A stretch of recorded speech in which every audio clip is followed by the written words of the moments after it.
Bonjour à tous et bienvenue dans cette petite vidéo où on va parler du permis moto. Alors, ça va pas intéresser beaucoup de monde sur ma chaîne YouTube, mais je me suis dit que j'allais quand même faire ce petit point de situation et je vous en faire plusieurs facecam de points de situation tout au long de mon apprentissage du permis moto, parce que ça peut servir à d'autres personnes peut-être, ce petit retour d'expérience. Moi je sais que quand j'ai commencé la formation permis moto, et je continue de regarder beaucoup de vidéos à ce sujet, sur le passage du code, le plateau, la circule et tout ça, donner un peu mon ressenti et tout, et je pense que ça peut être vachement intéressant pour certaines personnes, donc je me suis dit, tu sais quoi, vas-y, je me lance, je vais faire une petite facecam d'explication. Alors, pour mettre déjà en contexte les choses, j'ai obtenu mon permis de conduire en 2006, ou 2008, je sais plus, dans 2006 je crois, et ensuite j'ai dû le repasser il y a 2 ans, suite à une invalidation. Non, j'étais censé passer que le code, mais j'ai dû tout repasser parce qu'il y a des problèmes administratifs, mais bon, ça on va pas épiloguer là-dessus, ceux qui me suivent sont déjà au courant. Et du coup, j'ai eu l'expérience du code auto de nouveau à repasser il y a 2 ans, et je vais vous dire un peu comment j'avais fait. Le lundi, j'ai installé une application de révision de code auto, j'ai révisé pendant 4 jours, j'ai passé le code, je l'ai eu avec 2 fautes, voilà. Pour dire un petit peu comment c'est passé, la première fois que j'ai passé le permis voiture, pareil, j'ai eu le code du premier coup et le permis du premier coup. Et là, j'ai eu de nouveau le permis du premier coup. Ça faisait déjà un petit moment que je lorgnais sur le permis moto, sans trop savoir si je voulais le passer ou pas, dans la mesure où j'avais pas vraiment d'expérience avec les motos, etc. Mais voilà, en discutant beaucoup avec Laura et tout ça, ça m'a donné un petit peu envie de découvrir ce monde que je ne connaissais pas. J'ai donc acheté une moto 125 cm3, pour me faire un peu la main, pour tester un petit peu, voilà, pour voir un peu comment c'était les manœuvres et tout ça. Et j'ai très vite pris goût, et j'ai décidé du coup de m'inscrire directement au permis A2, au permis moto. Il faut savoir en France que le permis moto se décompose en 3 catégories. Il y a le A1, ou la formation de 7 heures pour pouvoir conduire des cylindrées de 125 cm3. Il y a le permis A2, qui une fois obtenu vous permet de rouler des motos d'une puissance maximale de 47 chevaux. Et 2 ans après avoir obtenu le permis A2, vous passez une formation de 7 heures qu'on appelle la passerelle pour valider votre permis en A et donc pouvoir rouler n'importe quelle moto de n'importe quelle puissance disponible sur le marché, tant qu'elle est homologuée pour la route et tout ça. Voilà. Donc moi, c'est un apprentissage au permis A2 que j'ai initié, du coup dans une auto-école, forcément, inscription auto-école et tout ça. A savoir que quelques jours avant l'inscription à l'auto-école, j'ai installé sur mon téléphone une application de révision de code, parce que depuis 2020 en France, avant c'était pas comme ça, mais depuis 2020, le code moto se décompose en 4 étapes. En 4 étapes plutôt. La première, c'est le passage du code, le TM, donc le code. Donc comme en voiture, vous avez 40 questions, vous devez avoir au moins 35 sur 40, donc 5 fautes maximum. Ensuite, vous avez l'examen du plateau. Donc c'est ce qu'on appelle les manœuvres, donc c'est des manœuvres lentes, des slaloms, des arrêts d'urgence, évitement, etc. Vous devez montrer que vous êtes capable de maîtriser une moto dans ces conditions-là. Ensuite, vous avez l'examen de route, donc vous avez un examinateur qui vous suit et qui regarde comment vous roulez sur la route. Et après 2 ans, vous avez la passerelle pour conduire toutes les motos confondues. C'est une formation de 7 heures. Voilà.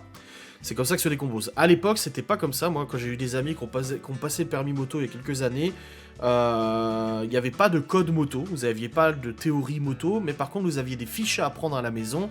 Et lors de l'examen plateau, donc la deuxième étape actuelle, vous aviez l'examinateur qui vous posait des questions à l'oral, comme une petite interrogation orale sur un sujet que vous tiriez au sort. Précis sur la moto, donc ça pouvait être la mise en circulation, ça pouvait être les trajectoires, ça pouvait être l'entretien de la moto, la sécurité, etc., etc. Et vous aviez comme ça une série de questions. Et je sais que, de mes souvenirs, mes amis me rapportaient que c'était ce qui était le plus difficile, les fiches à apprendre, énormément de fiches à apprendre. Et voilà, donc depuis 2020, notre gouvernement a décidé de changer les règles. Il n'y a plus de fiches au plateau, mais il y a un code moto à passer du coup avant de pouvoir attaquer le plateau. Donc j'ai installé une application, comme je vous l'ai dit, d'entraînement. Je m'en suis pas beaucoup servi. J'ai commencé à faire des séries dessus, donc cette application c'est celle-là, parce qu'on va me demander. Ça s'appelle Codecoc, là, Codoc. Et en fait, c'est une application de révision pour le... Alors, il y a des fiches thématiques et tout, c'est vraiment bien foutu. Et vous avez après, du coup, le mode entraînement, le mode examen, vous avez mode apprentissage, vous faites des séries de codes comme ça. avec des fiches de révision, il y a des explications sur les réponses que tu as données, si elles sont mauvaises ou fausses. Et ce qui est bien, c'est que j'ai les statistiques que j'ai fait. Donc là, je peux constater que au début, vraiment tout au début de mon apprentissage du code moto, alors je considère que je pars avantagé dans la mesure où j'ai passé le code auto il y a 2 ans. Donc il y a beaucoup de choses que vous retrouvez dans le code moto qui étaient dans le code auto. Enfin, beaucoup de choses. Certaines. Surtout le mécanisme. Parce que pour moi, en fait, pour réussir son code moto ou son code auto, il faut réviser, bien évidemment, connaître les panneaux, les machins et tout ça, les règles normales de circulation, mais il faut aussi comprendre la mécanique du passage du code. Et je sais que j'étais content d'entendre dans une vidéo quelqu'un qui disait la même chose, il faut apprendre la mécanique. Comment les questions sont posées, de quelle manière, et généralement, peut-être la moitié du temps, tu arrives à trouver la réponse simplement dans la logique en fait du mécanisme de la question. J'y reviendrai après. Les premières sessions du coup de test d'examen que j'ai fait, je me suis retrouvé avec 13 fautes, 14 fautes, 14 fautes, 8 fautes, donc j'étais quand même à des fautes éliminatoires. Donc si j'avais passé mon examen moto tout de suite, je ne l'aurais pas eu, j'avais un cheveu sur la langue, excusez-moi. Sauf que, du coup, 2 jours après, je me suis inscrit au code moto, en auto-école. Je devais recevoir le livret, du coup, d'apprentissage, un livret code où tu apprends, machin, il y a les fiches et tout sur un livret directement. Et j'ai eu accès, du coup, à un portail qui s'appelle Code Rousseau, donc c'est un truc de code en ligne, attaché à mon auto-école. J'ai reçu mon login, mon mot de passe le jour même, et j'ai comme ça pu commencer à m'entraîner, du coup, à faire les séries et tout ça. Sur Code Rousseau, qui est un très bon site, hein, j'en fais pas la pub, mais franchement j'étais content, j'avais l'occasion de répondre en fait à des tests par thématique. Donc là j'avais 15 tests sur la circulation routière, 15 sur le conducteur, 15 sur les usagers, 15 sur la route, 7 sur la mécanique. C'est pas 7 questions, c'est 7 séries de questions. Des fois c'est 10 questions, des fois c'est 20 questions, des fois c'est 30 questions, ça dépend et tout ça. Et j'ai commencé, je peux vous le dire, j'ai les dates, le 26 février. Donc j'ai commencé il y a pas longtemps, il y a 2 semaines même pas, à m'entraîner. Donc je me suis entraîné sur chaque thématique, donc je me suis tapé chaque thématique. Donc mes révisions, c'est pas compliqué, elles sont tenues sur 2 jours. Même pas. J'ai complété l'intégralité des fiches thématiques entre le 26 février à 13h et le 27 février à 14h. Donc en 24 heures, j'ai tapé plus de 900 questions de code de la route, parce que j'ai calculé, ça fait 900 questions, je me suis fait en l'espace de 24 heures. Donc j'ai vraiment fait une révision intensive pour apprendre chaque thématique et tout ça. Parfois je revenais sur certains thèmes, je vérifiais pourquoi j'ai eu faux, etc. Donc c'est ça qui est important, sa pédagogie. Et ensuite, une fois que j'ai fini ça, j'ai enchaîné environ une vingtaine de séries d'examens, en mode examen. Donc ça veut dire que tu as les 40 questions qui te sont posées, et c'est seulement à la fin que tu découvres si tu as eu le code ou pas.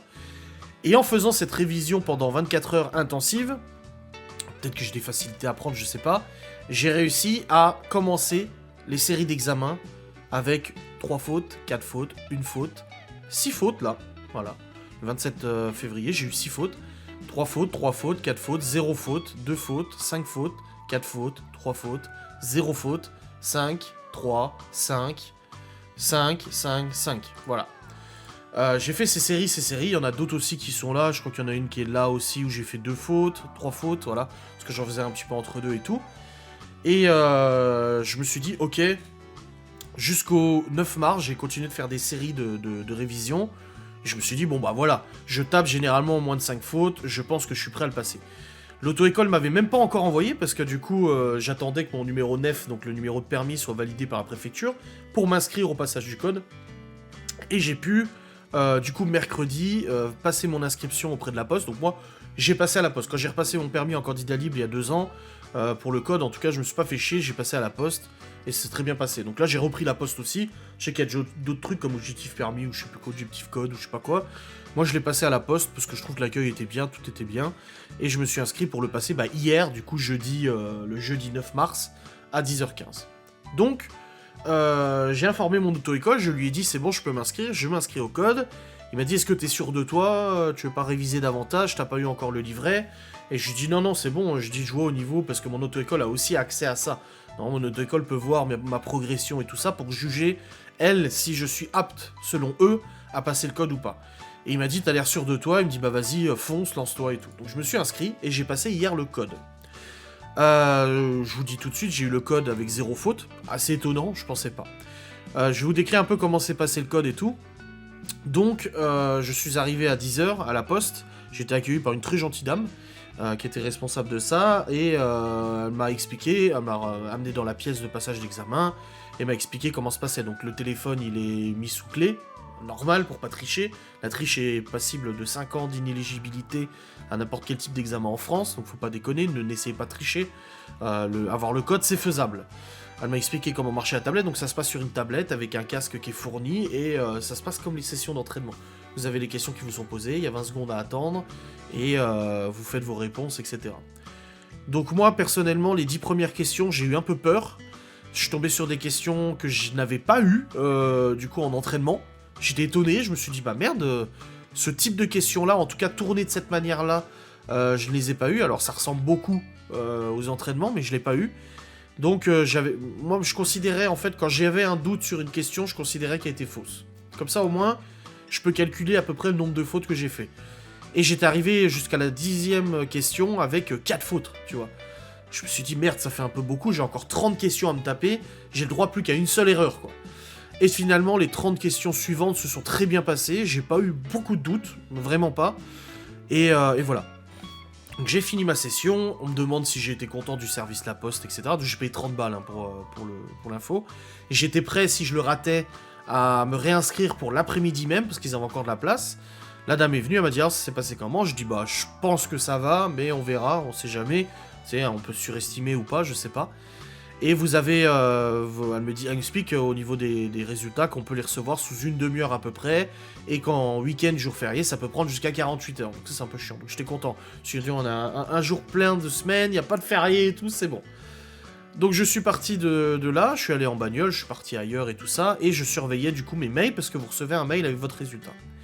Et là, au bout d'une demi-heure, ouais, c'est ça, à peu près, je reçois un mail avec mes résultats. Donc j'ouvre le PDF, et je comprends pas parce que je vois pas de fautes. En fait, je vois, il y a toutes les thématiques qui sont mises, mais je vois pas noter combien de fautes dans telle thématique. Et c'est après en regardant avis favorable que je me dis, ah bah c'est bon, je l'ai. Et je vois, vous avez répondu 40 sur 40. Ah putain, j'ai eu 0 faute. Donc en fait, c'est pour ça qu'il n'y avait pas d'erreur qui était marquée dans les thématiques. Donc voilà, j'ai obtenu mon code, j'ai appelé mon auto-école, j'ai tout de suite informé. Qui me dit, oh la vache, j'ai dit oui, bah écoute, tant mieux, hein, je l'ai eu et tout, on devra passer le plateau, machin et tout. Donc en gros, le passage du code m'a nécessité une semaine de révision environ, mais de manière assez intensive. Et j'ai passé plusieurs heures, j'ai fait 2 sessions de 3 ou 4 heures, donc j'ai fait 8 heures de révision intensive sur l'espace de 2 jours, où je me suis tapé absolument toutes les thématiques. Et quand j'avais une faute, j'écoutais pourquoi j'avais une faute. Les explications, le machin, j'enregistrais dans ma tête, je me dis ok. Donc il y a toute cette partie révision qui est très importante, parce qu'il faut connaître les fiches, enfin il faut connaître les thématiques, il faut connaître les réponses, tu peux pas aller au code sans réviser, c'est absolument pas possible. Mais d'un autre côté, comme je vous dis, il y a aussi cette logique sur laquelle je voulais revenir, la logique des questions du code. Moi j'ai conclu, alors c'est mon opinion personnelle, que le code de la route, c'est de l'apprentissage, c'est du par cœur, mais c'est aussi une partie de logique. Quand on te demande dans le code de la route si tu ralentis ou si tu accélères, tu n'accéléreras jamais. Ça sera toujours « je ralentis ». Il faut vraiment considérer que le code te calibre en fait pour que ça soit la sécurité maximum qui prime. Dans n'importe quelle situation qu'on va t'afficher, l'important, c'est de te mettre toi et les autres en sécurité. Genre, oui, un véhicule devant moi se présente, je ralentis, je m'arrête, tu t'arrêtes. Tu t'arrêtes, comme ça t'es sûr. Voilà. Il faut vraiment se mettre dans la peau d'un conducteur, auto ou moto, hein, parce que cette logique est valable pour les deux. Il faut vraiment se mettre dans la peau d'un conducteur ultra prudent. Vraiment, qui, même à l'exagération. Donc, parti de là, il y a certaines réponses que moi j'ai eues hier. Je connaissais la réponse, bien évidemment. Il y avait un feu qui était orange, c'était marqué est-ce que je passe ou je m'arrête? Il y avait largement de la place pour s'arrêter. J'ai regardé dans les rétros s'il n'y avait pas une voiture qui me collait au cul. Je m'arrête, voilà, c'est tout. Mais dans aucun cas, on va te dire j'accélère ou je passe à l'orange. Non, à l'orange, tu t'arrêtes. Qu'il y ait une voiture derrière toi ou pas, c'est à lui de garder le contrôle de sa voiture. Tu vois. Donc il y a plein de comme ça. Il y a plein de choses comme ça qu'il faut vraiment comprendre.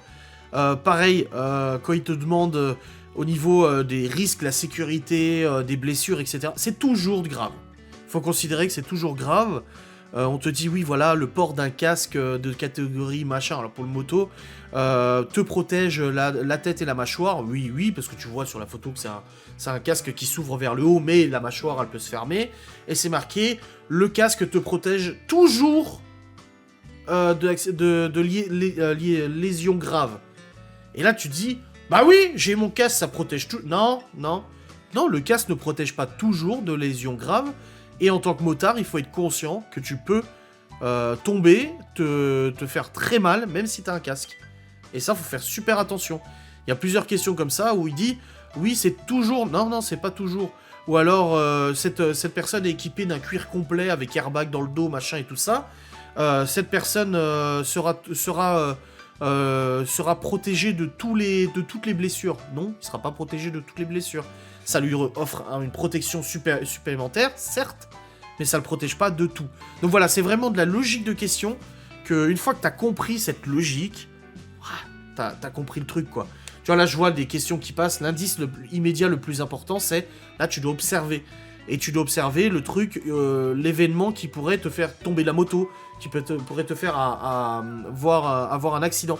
Là aussi, l'automobilisme voit. Ça, j'ai vu ça dans le code moto. Il n'y a pas dans le code auto. Mais quand on te pose la question, l'automobilisme voit toujours. Non, l'automobiliste ne voit jamais, en fait. Il faut considérer qu'il ne te voit pas. Comme ça, au moins, tu es sûr. Et du coup, tu adaptes ton allure, tu ralentis, tu donnes des coups de frein ou des trucs comme ça. Enfin, tu fais des appels de feu stop, etc. Voilà, l'automobilisme voit par intermittence. Non, il ne voit pas. Oui, il te voit par intermittence. Il te voit pas systématiquement. Donc, il y a vraiment des questions comme ça. Hier, j'en ai eu une que je n'avais jamais eue. C'était ma dernière question de série. Du coup, je me suis dit, bon, j'ai droit à une erreur encore, tu vois, parce que les 30 autres, ça a été. Et ça me dit, le port d'un casque de moto pour un enfant de 5 ans n'est pas adapté, pour un enfant de moins de 5 ans. Car il est trop lourd pour ses cervicales, machin et tout ça. J'ai pas eu cette question, je ne sais pas. Je me suis dit, merde, dans aucun thème on m'a parlé des gosses au niveau de la moto. Les passagers, oui, avec le port du masque et du casque et des gants obligatoires. Ok, d'accord. Mais pour les gosses, j'étais là, non, je sais rien, moi. Et du coup, ne sachant pas quoi répondre, je regarde la deuxième question, et c'est marqué, en cas de chute, cet enfant risque des lésions graves au niveau des cervicales, machin. Et je me dis, je me suis dit, attends, si te demande si ça risque des lésions graves, dans la logique où il faut généralement répondre oui quand il y a des blessures, je me dis, oui, ça risque des lésions. Mais du coup, vu que l'enfant risque des lésions graves à cause du poids du casque, ça se laisse sous-entendre qu'en effet, un casque de moto n'est pas adapté à un enfant de moins de 5 ans. Du coup, j'ai répondu à l'inverse, j'ai dit oui, lésions graves, et du coup, bah oui, c'est pas adapté pour un enfant de moins de 5 ans. Et bah ça a été juste, voilà, j'ai eu raison. Donc voilà, c'est des petites astuces comme ça que je peux vous donner. Passer le code moto ou le code auto est tout à fait réalisable à n'importe quel âge, moi j'ai 35 ans. Quand j'ai repassé le code auto, ça faisait du coup 15 ans que j'avais pas fait le code. Et pourtant, en l'espace de 4 jours, j'ai révisé à donf et tout ça. Moi, je pense que ça nécessite beaucoup de volonté, de motivation, beaucoup de travail, hein, mine de rien, réviser 920 fiches en 2 jours, c'est pas rien, mais aussi énormément de logique. Vraiment beaucoup de logique, et aussi limiter le stress. Il faut vraiment se dire, si vous ratez le code, vous pouvez le repasser, c'est pas grave. Alors c'est de l'argent, c'est sûr, c'est 30 balles, mais moi je suis parti hier matin en me disant, oui, bon, de toute façon, si je le rate, je me réinscris l'après-midi même, vu que je sais que je fais des séries généralement à moins de 5 fautes, si je le rate là, c'est que je suis tombé sur une série où j'ai vraiment rien bité au truc, quoi. Parce que c'est des séries aléatoires, tu retomberas pas sur les mêmes, tu vois. Donc je me suis dit, allez, vas-y, tu sais quoi, j'y vais comme ça. Je dis pas que j'étais pas stressé, j'avais un peu la boule au ventre, j'avais mal au ventre hier matin, parce que j'avais pas envie de me faire chier à le repasser une deuxième fois. Je voulais vraiment l'avoir du premier coup, me dire, c'est bon, c'est derrière moi, parce que c'était très stressant. Et voilà. Parce que pour moi, au niveau du permis moto, ce qui me stresse le plus, c'est le plateau. Le plateau me stresse beaucoup. Et c'était le code moto. La circule, après, c'est tranquille, quoi. Donc voilà un petit peu comment j'ai appréhendé ce code moto. J'espère en tout cas que mon retour d'expérience vous aura fait plaisir, d'avoir partagé un petit peu avec vous mes astuces, mes conseils, pour le peu que je puisse en donner, et aussi mon cheminement jusqu'à passer le code moto. Donc voilà, j'ai eu en l'espace d'une semaine et demie, j'ai réussi à passer le code moto avec 0 faute, mais ça c'est exceptionnel. Ça aurait pu arriver de faire 2-3 fautes, et j'espère que vous aussi, si vous passez actuellement l'examen du code moto, vous aurez autant de succès et vous pourrez aller de l'avant vers le plateau, qui est une étape supplémentaire. Dans tous les cas, je vous ferai d'autres vidéos sur le thème du permis moto. Mon objectif est de le passer en 1 mois. Je me suis inscrit, du coup, toute fin février, avec l'objectif de le passer avant le 31 mars. Donc d'obtenir mon permis moto avant le 31 mars. J'ai 4 heures de plateau la semaine prochaine. Et je vais essayer de rusher le plus possible mon plateau pour ensuite passer le permis, circulation et tout ça. Voilà. Allez, des bisous. Salut.